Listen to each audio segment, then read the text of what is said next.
Good morning. So we're into the end of October now, and as you can see, the money has gone up a fair bit in our bank account, and I will tell you why. So obviously, we were waiting for some root crops to happen, and it did not happen.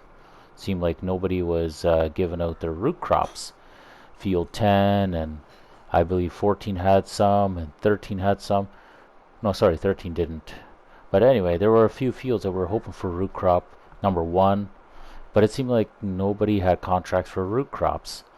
And so there were a few other fields that had corn and soy, or corn and sunflower. Yes. 15 comes to mind, 13 comes to mind, and 8. And so I went ahead and did all of those missions and completed those without having you guys watch me. So most of our fields around here are all done. There is number 3 straight ahead of us. This one is a cotton field, so it really doesn't do much for us as far as animal feed.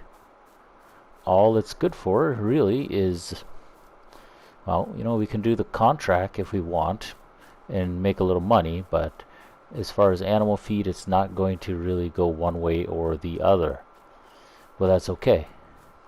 As far as the animals go, the pigs especially have been doing really well, and for some reason one of mine is loose. Not sure how that happened, but that is very odd. I've never seen that happen before. Alrighty then. May as well close the gates while I'm thinking of it. The pigs are doing really well though. That is what I want to tell you. Oh, and look at that. I had my wagon too close to the gate. Now it got pushed. And sheep, for some reason, they are still not doing good health-wise.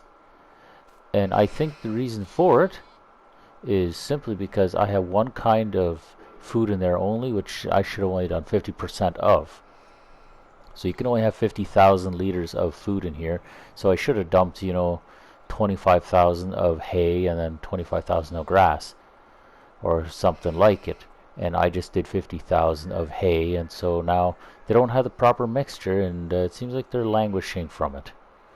Not that they're dying per se, but if you just want to see my animal dialogue here, then you will see that, health is still at 0, reproduction's at 0, which kind of makes me sad.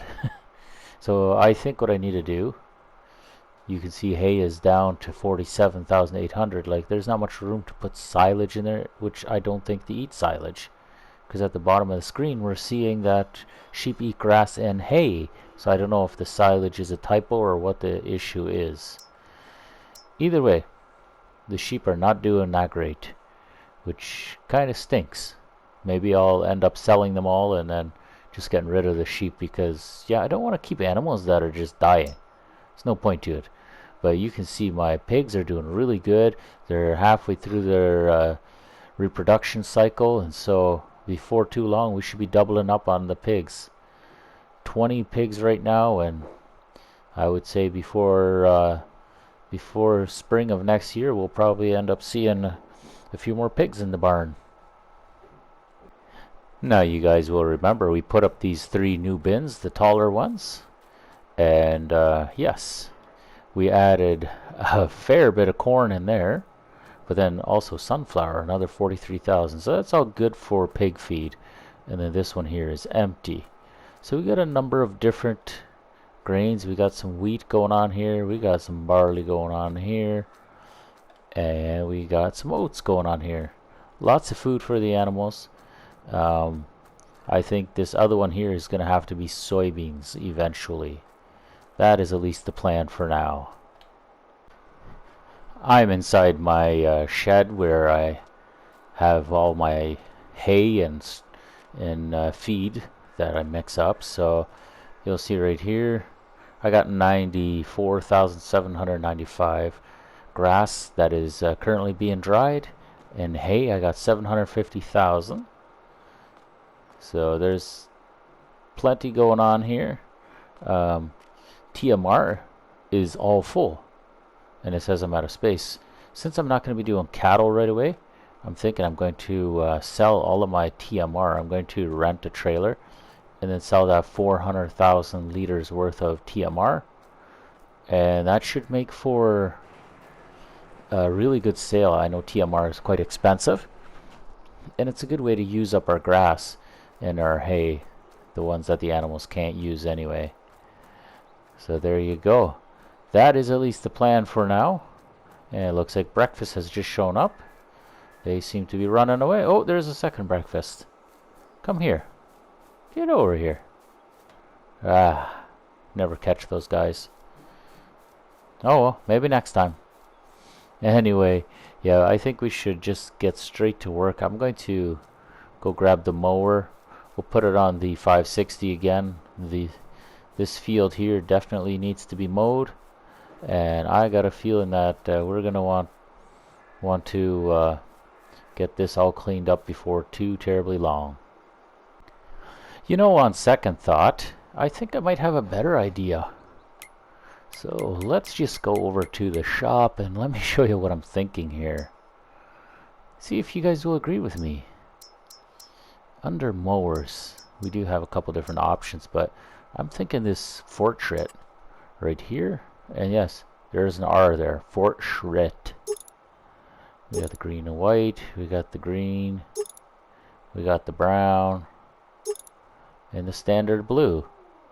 You know, I'm not opposed to having a blue one. It kind of looks odd, like very bright, but somehow just this dull brownish just looks right. It looks much older, so I'm thinking that's what it'll be. It'll be the 303 brown. As far as wheels go, yeah, we're just given a couple options. $1,000 gets you a little higher stance. The weight is the weight in the back, I do believe. So I'm not sure exactly where that'll. Oh, there you go. It's right on the axles. Then you get a choice of a rim color. License plate we can obviously change. There you go. Back only, front or back. Yeah, shoot, back only is fine. There you go, right on the grill. So I'm thinking, you know, let's purchase this thing. We're going to put a header on it as well. This thing will mow a lot wider swaths than our mower does. And yes, it is a fairly big investment, but as you can see, we do have a fair chunk of money sitting here. I think it's well worth it. Okay, so if we buy that, that also means we need the mower for it. The header, so to speak. And I bet y'all have to go right up to the end. There it is. So again, let's change that color to that brown. Rim color can remain the same. Thankfully, this one's not too terribly expensive. And it's a 5-meter cut, but this thing will move a lot quicker than our disc bind, and it leaves everything in swaths already. And if we don't like it, we will sell it. And finally, as you guys know, our fertilizer spreaders are mounted to our trailer. So I'm thinking we may have to get ourselves a new trailer. And so I was doing some humming and hawing and looking around, seeing what we could get. And this 50-foot gooseneck stood out to me. Now obviously here it's not 50 feet, it's shorter, right? But what I did see is that you can get this in a Bale auto load, which is really cool, or standard, and you can get different sizes too, but I'm gonna go for the Bale auto load for now. There's different options for how many tires and that you want. Obviously you want to have a good setup. Going for egg. No, not really. Not the wide ones. I like the nice rips. And then the tail, we can go with a ramp at the back or with a dovetail. I love the dovetail. It adds extra length. And then we have mud guards. Well, it's just like fenders. They're really nice. Doesn't really make a difference one way or the other. Do we want metal decking or do we prefer, you know, this one right here actually? Kind of gives you that gray slat. And you got like your diamond plate or wood, and I like the wood.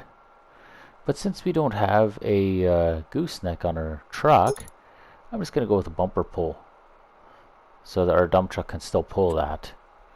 And then any extras, we can get side rails, which is nice.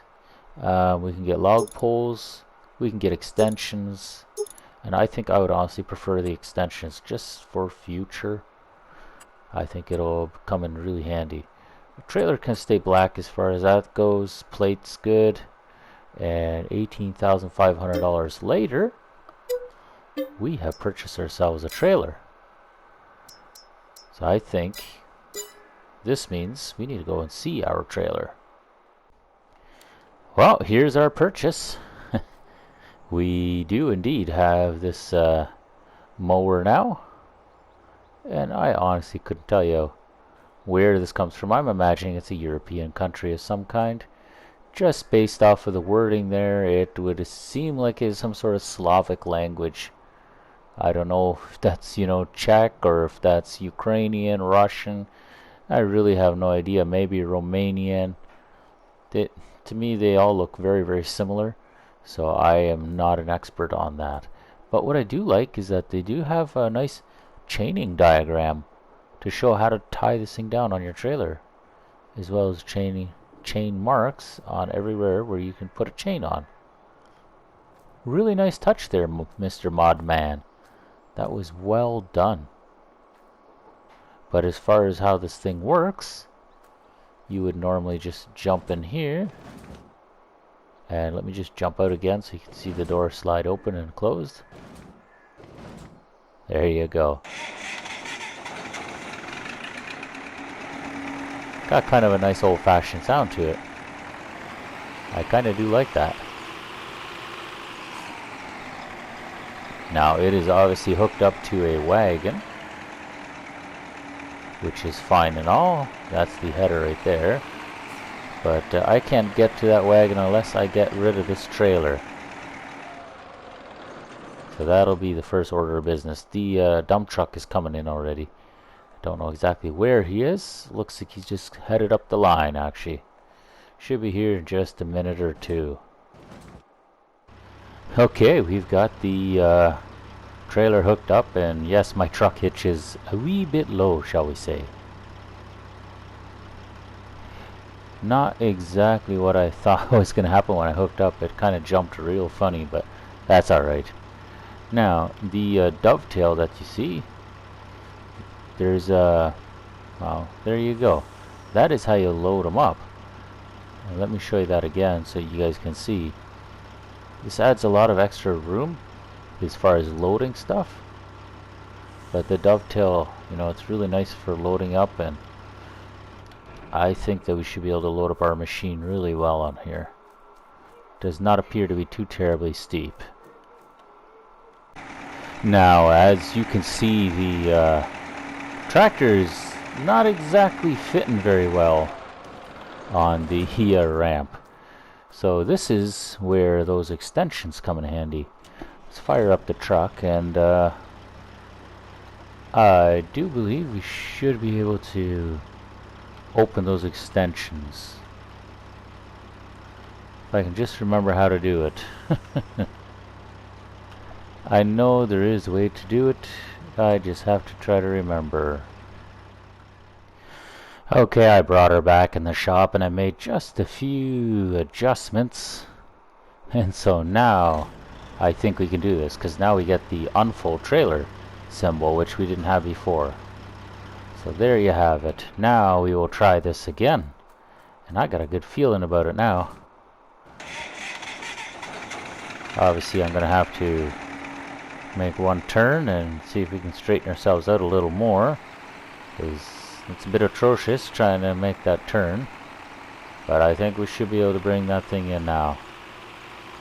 But yeah, what a cool little contraption this thing is, and it's just as old-fashioned as everything else on the farm. So it should fit right in. There you go. See that? Oh, looks like I may have overshot a wee bit on the one side. That's better. And you can see that the wagon is, just barely getting on that dovetail. But that's okay. It is on there, and once we lift up that dovetail, then everything will all work just the way it's supposed to. So what we'll do, we'll jump in the truck. We will start this thing up. We'll lift up that dovetail, fold it in behind. There you have it. Don't forget to strap your load down. And that fit on there beautifully at 40 feet. So, only thing left to do is to wheel this thing on home. And then let's try this little thing out again. Alright, now for the challenging part. And that is backing this thing down without jackknifing everything. Which promises to be a heap of a lot of fun. As you can see, it's already starting to steer. So this could prove to be fatal. Or just amusing. I don't know which one. But that did not work out too terribly bad, I don't think. We'll leave the header wagon right there for now. I have a feeling we'll be putting that in a up not by the other headers there shortly. But we need to get this little bugger going here. I don't remember how big our disc spine is, but what I do know is that... Interesting. Why is it stuck on there? Oh, it is a wagon on its own. There we go. That's cool. Wow, I wouldn't have known. Very cool. Alright, without further ado, let's try this thing out. Got ourselves a worker in the seat. And there you go, he's putting swaths down. Just what we wanted to see. It's beautiful. Quite beautiful. That eliminates raking. If I was going for hay, then I would have to still ted it, but we have a different way of making hay, so this should work out really well. I think I might still rake with the V-rake just to make more of these swaths come together into one. But this is still doing a fair bit of time saving here. We're coming up right to the end of the field now. Finally got the last of that cut. The rake is busy doing its thing, and I think we're going to bale some of this. Just bale a few to see how she goes. I want to fill up that trailer just for the fun of it, to try it out a little bit. I'm going to bring the mower on home, and then we'll jump on the baler and let's see what it looks like. And without further ado, let's get to baling. Let's see what we can do. It's been a while since we baled, eh? Feels like it's been a little bit. Shoot, I'm even starting to miss little strips and pieces here and there. I don't even know if I have auto on or auto unload on or not. That's besides the point. Oh, see, look at that. These bales are going to come in thick and heavy. We'll have a lot of bales before the end of the day. And we can close that back up. And off we go. These swaths are really wide. This is a really good grass harvest. The baler's picking up really quick. That's good. I think we'll, maybe do a little montage, a little time lapse, and then that should be good.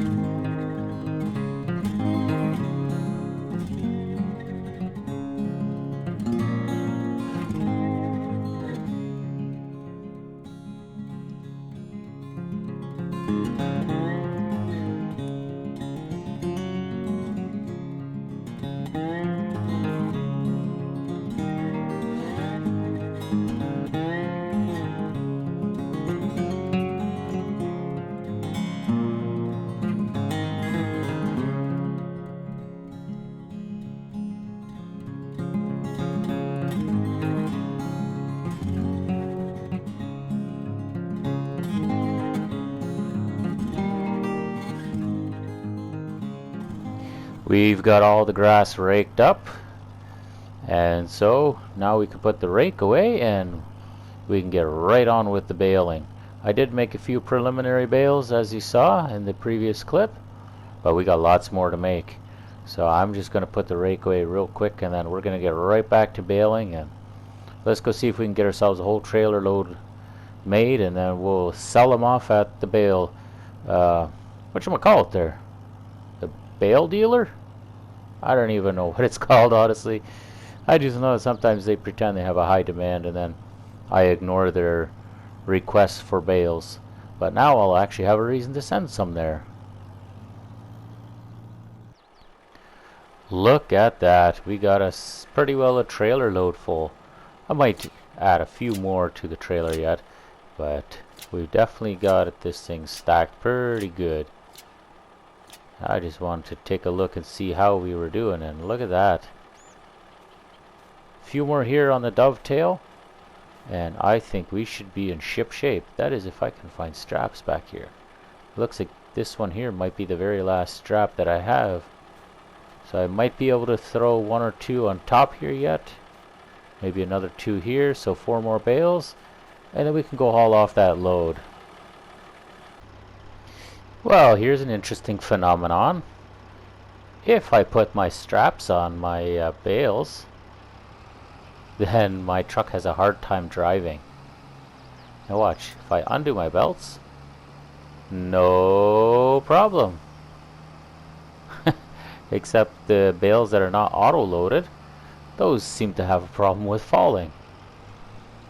Fascinating. Absolutely fascinating. So I guess it just goes to say that with this truck in particular, I cannot use straps on it, otherwise it seems to drag the truck down a lot. But now I have 2 drop bales there. I think I got one off on the far end, and I got a tractor somewhere over there that's got 2 bales on it, so I gotta go clean up some more bales. But that's okay, we'll get this done, no worries. Alright, that's the max amount of bales that the game will allow me to haul. So that's the max amount that I can carry, and I'm gonna go haul these off to the store now. I noticed that with this trailer, even when I'm using a tractor, I can't use these bands. For some reason they just do not want to work. They make the tractor spin, so I'm not sure what I'm gonna do about that. This trailer is just something that doesn't work with the map, or if it's indeed the trailer's issue or the map issue. It seems like it's a map issue, just because I've had multiple vehicles with this issue now. So we'll try it out. We'll see what happens. There you go. We're at the bale dealer. Yes, it is. Gotta turn this way. We lost almost all of our extra bales that were not auto-loaded. The one of them stayed on right till the very end. And I'm not doing a great job backing up at all. That's okay. We can unload bales. We'll back them right on into the shed. And they should unload. Unload bales here, it says. Pop, pop, pop, pop, pop, pop, pop. And reset. Pop, pop, pop. Let's see if we can get any further in there. Oh yeah. Maybe grab that one as well. We'll back them on in. Unload and unload here. There you go. So I got a few stragglers I gotta clean up, but other than that, yeah, that was not too bad. Added a little bit of money, and by the time I'm done all the rest of those grass bales, then that should add up to be a tidy little sum. But I'm going to head on back to the house, and I'm going to, she's just about 9 o'clock. We'll head on to the house, we'll have some breakfast, and then we'll go continue to make some bales. But I think you guys have seen what you guys have needed to see. So with that in mind, I think now's the time to say goodbye to all of you, and we will see you in the next episode. Take care.